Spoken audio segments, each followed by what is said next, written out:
So listen, we've just hot-footed it over from the UK Metals Expo to another exhibition just next door, which is recycling and waste management.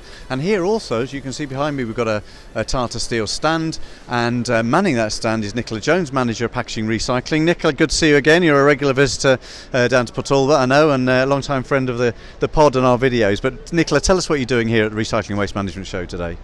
Well, as you know, Tim, when we make steel, we're recycling steel, and we're here to look at suppliers of steel scrap to go in our boss plants to make it into new steel. Yeah, and I guess although it's a trade show, you know, raising the profile of Tata Steel as a recycler, which many people may not realise, is still quite important in terms of our overall brand, isn't it? Oh, certainly, and we do recycle the post-production scrap of some of our suppliers as well and our customers. Yeah, now we've talked about recycling of packaging. So I've just been in UK Metals Expo, and a lot of the conversation over there was about decarbonisation and use of energy, but got into discussions with customers and markets, and customers are pulling and saying, where's your green steel, decarbonised steel?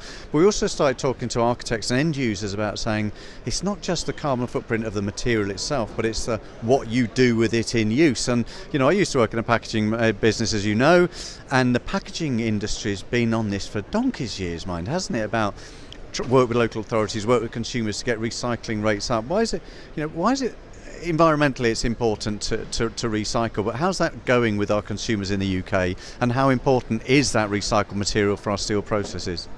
Well, producer responsibility came in 1997, and we've been recycling well before that. Yeah. It's very good that 99% of local authorities have got access to a curbside collection scheme, and if they don't, they've always got access to a bring bank as well. Yeah. So as a little girl, I would have been going to a can bank to recycle my steel packaging, but now I can just pop it into my my curbside collection box at home, and every consumer has access to one of these, so we're trying to engage with the whole supply chain to get these recycling rates even better. Yeah, and I understand, you know, both you and I live in Wales, and I think Wales is one of the best countries in the world for recycling. But how's metal packaging recycling and steel packaging particularly? It must have transformed with curbside collection.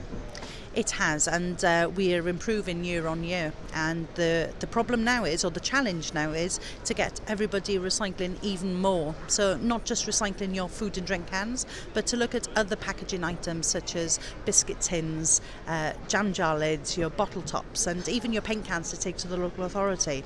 All of those can be recycled, and it's what we do in our boss plant in Port Talbot. Yeah, and paint cans is another debate for another day probably, but it's a perfect opportunity to bring in Julie Meeks. Julia, also here at the exhibition with Metal Matters. I'll get that right, Metal Matters. Now, Julie, Nicola was talking there about increasing the understanding of consumers about what is recyclable and what isn't, and that's a large part of what you're doing, working with local authorities to educate consumers. Where's the shortfall at the moment in their knowledge? I think, well, we've been running Metal Matters for about 10, 11 years now, and even now today there's some confusion over a couple of the metal packaging items, and it's traditionally the foil and the aerosols that residents still get a little bit confused about, whether can they recycle it, is it recyclable, and Metal Matters hopefully helps them, educate them to know that they can recycle that, along with the food cans and the drink cans and the metal jar lids, that sort of thing. Yeah, and I understand that, and it must be really difficult in terms of educating consumers, because, you know, on one hand, you know, I live in Cardiff, and you get one green bag and everything goes into it, and I kind of throw everything into it, and I say, well, I don't know if it's recyclable or not in terms of foils or plastics. Let someone else worry about it. But on the other hand, you've got people saying, well, I don't think it. You know, aerosol is an obvious one. People might go, oh, I don't know if you can recycle it, so I'm going to put it in the bin, and that's not what you want. So how do you go about educating consumers? Because there's 60 million of us out there. It is. It's a tricky one. The Metal Matters, it's a leaflet-based campaign. So we have when we're working with the council, we part fund that programme, and the likes of Tata Steel fund that programme for us, and we pay 50% of that with the council, and then every resident or every household within that council area gets the leaflet to educate them about what exactly they can recycle in their recycling container. And then along with that, we do other communication materials that run with the leaflets, and whether that be vehicle livery, street signage, social media posts, that sort of thing.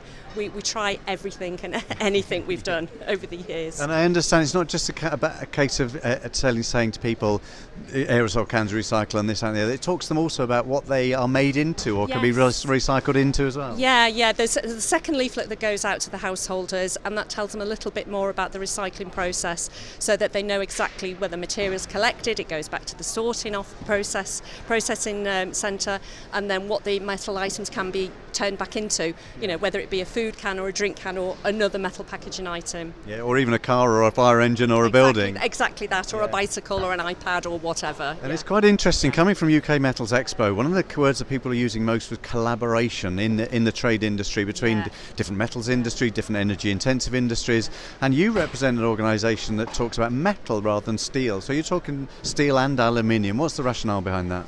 Well, I think, as Nicola said, it is a collaborative thing. I mean, the company I work for is AluPro, so we are aluminium packaging based, but the Metal Matters programme is all about metal and aluminium packaging, because for the resident at home, they really don't know if it's aluminium or steel, to be honest with you. They just want to know if they can recycle it. Yeah. So it makes sense for us all to work together and to make sure that all the packaging items are recycled. Yeah, and it's a fantastic thing you're doing, and take my hat off to you, and good luck with carrying on with that. Nicola, I'm going to come back to you because the process of recovering aluminium and steel might be the same through curbside collection, domestic packaging, but then it has to be separated. You can't just bale them all up together, can you?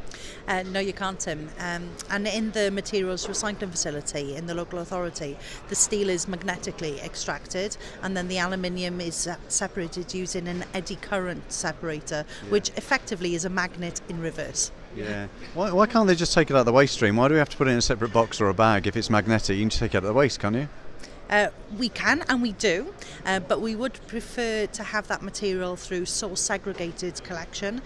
It's much cleaner and it doesn't get caught up with other materials. So when a can is perhaps compressed in the back of a recycling vehicle, it doesn't compress the plastic or the paper with it. Yeah, and I know without getting too technical for our listeners today, there's something else you're here to do, which is talking about how that steel gets back into, you call it the boss plant, the steel plant in Port Talbot, because if you go to the steel plant in Port Talbot, you see bales of cans going in, but getting a can into a bale into the steel plant sounds straightforward, but there's some issues you're having, aren't there, Nick? There's contamination we're seeing in the bales. As the volume is increasing of the amount of steel packaging that we want to recover, the contamination is going up, and I think that we need to be a little bit more strict and a bit more careful of what we're introducing into those bales. And as you said, it's not a simple process. The can doesn't go from the household straight into the steel making plant. It has to go to a number of people before it gets to us to make sure the bale is clean, it's not contaminated, it has the correct moisture density and correct density as well. Yeah, and it's people may not realise, when they look at inside over the wall at Willy Wonka's chocolate factory, which we lovingly term Port Talbot, they may not realise it's one of the biggest recycling plants in the country, is it? And I guess I can't remember the volumes, but it's well over 500,000 tonnes of steel recycled. And how much of that is consumer packaging waste? Do you know? The figures are good. We do contribute about a third to the UK recycling rate, so the volumes are considerable, and it's a really good way of showing our customers and our consumers that life cycle of steel, and especially the packaging that you and I use at home. Yeah, and it's a fantastic story, and thanks very much for your time, both of you, because it's a really nice add-on actually to the UK Metals Expo next door, when we're talking about decarbonisation through the product chain, to actually come and talk to some of the guys who are involved in the processing of the end material and the promotion of the end material to get it back into that supply chain and reinforce that circular economy. So there's a role for us all as consumers, as well as the industrial bit we saw next door. So listen, thanks very much, both of you, and enjoy the rest of the show. Thank you.